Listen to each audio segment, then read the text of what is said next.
Australia के prime minister ने उस बड़ी भरी हुई भीड़ में कहा कि ब्रूस स्प्रिंगस्टीन को भी ऐसा वेलकम नहीं दिया गया था। उन्होंने कहा मोदी इज द बॉस। अच्छी बात है, विदेश में राष्ट्र का, हमारे देश का सम्मान हो रहा है, लेकिन भारतीय जनता पार्टी उसको अपना सम्मान बताती है। भाई भारतीय जनता पार्टी का सम्मान कैसे हो सकता है? प्रधानमंत्री तो सबके हैं, लेकिन भारतीय जनता पार्टी उसका राजनीतिक रूप देना चाहती है। एक भी सरकार नहीं है एक देश में, पूरे देश में माइक्रोस्कोप या टेलीस्कोप या पेरिस्कोप लेकर खोजो तो जिनकी एक भी सरकार नहीं, यहां तक कि लखनऊ म्युनिसिपल कॉर्पोरेशन में भी कैंपेनिंग के बाद उनको सरकार बनाने वहां नहीं दिया गया। Is mother of democracy but Congress is mother of hypocrisy.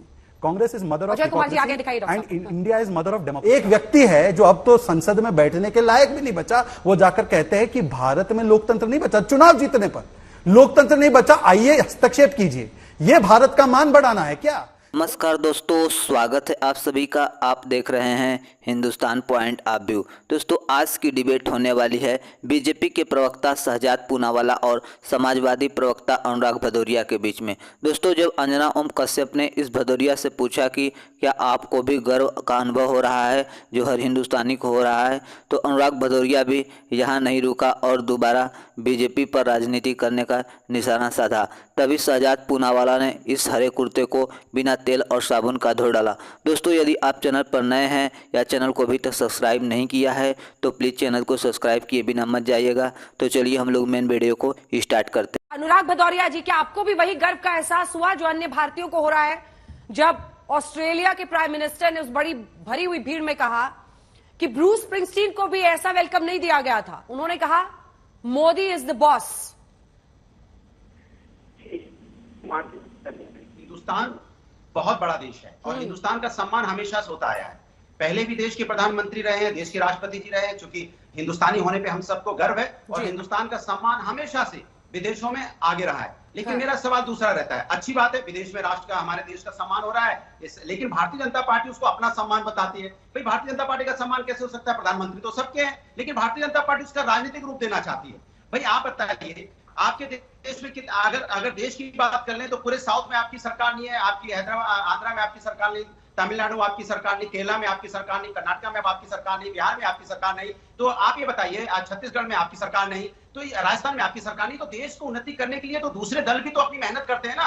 Her state में मेहनत कर रहे हैं, हर स्टेट को आगे बढ़ाने के लिए आगे ले जा रहे हैं। तो पूरे राष्ट्र को आगे ले जाने के लिए विपक्ष भी उतनी मेहनत करता है जितना सत्ता पक्ष करता है। तो सवाल ये होता है कि जब राष्ट्र का नाम ऊंचा होता है तो आपको कहना चाहिए कि राष्ट्र के, भारतीय जनता पार्टी को कहना चाहिए कि राष्ट्र के योगदान में, राष्ट्र को आगे बढ़ाने में सारे दल एक साथ काम कर रहे हैं, इसलिए हमारा देश आगे बढ़ रहा है। ठीक है, एक एक करके शहजाद जी जवाब दीजिए। ये देश का सम्मान है वो कह रहे हैं, इसमें सारा का सारा क्रेडिट पॉलिटिकल रूप से प्रधानमंत्री नरेंद्र मोदी को क्यों?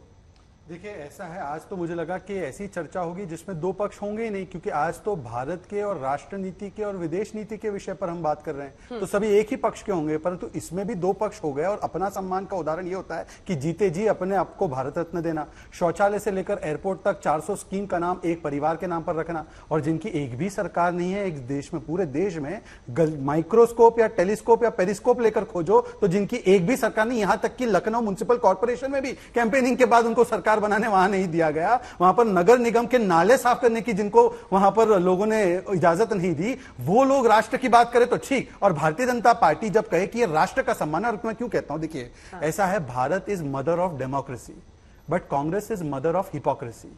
Congress is mother of hypocrisy and India is mother of democracy. मैं आपको बताता हूं कैसे। आज सबसे संपन्न राष्ट्र के राष्ट्रीय अध्यक्ष यूनाइटेड स्टेट्स के जो बाइडेन हो, वो ऑटोग्राफ मांगते हैं, एल्बनीजी बॉस कहते हैं, या सबसे कम प्रभावशाली देश के राष्ट्रीय अध्यक्ष हो जिनका नाम है पीएम जेम्स, वो पैर छूते हैं। हाईएस्ट सिविलियन ऑनर से लेकर ऑनरिंग आवर सिविलियन ट्रेडिशंस की बात हो, चाहे G7 में स्पेशल इन्वाइटी हो या G20 की अध्यक्षता हो जो हम कर रहे हैं, और प्रचंड स्वरूप जिसका जम्मू कश्मीर में देखने मिला हो, यह सब भारत की उपलब्धि है।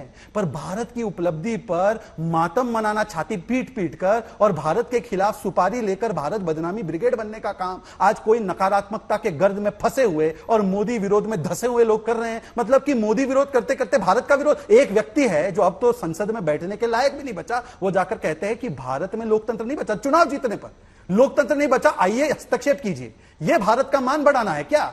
जब सर्जिकल स्ट्राइक का अनाउंसमेंट डीजीएमओ करते हैं तो सेना से सबूत मांगना और पाकिस्तान के हाथ का खिलौना बनना 370 से लेकर पुलवामा पर, क्या यह भारत का सम्मान है क्या? तो इसीलिए मैं कहता हूं, India is mother of democracy and Ajay Kumar party is mother of hypocrisy. Ajay ji जवाब दीजिए, और यह भी बताइए कि इतनी सारी तस्वीरें हैं, ये पूरे देश के सामने है कि जो बाइडेन वापस जाकर मोदी जी से मिले या फिर पापुआ न्यू गिनी के पीएम ऑटोग्राफ भी मांगा है।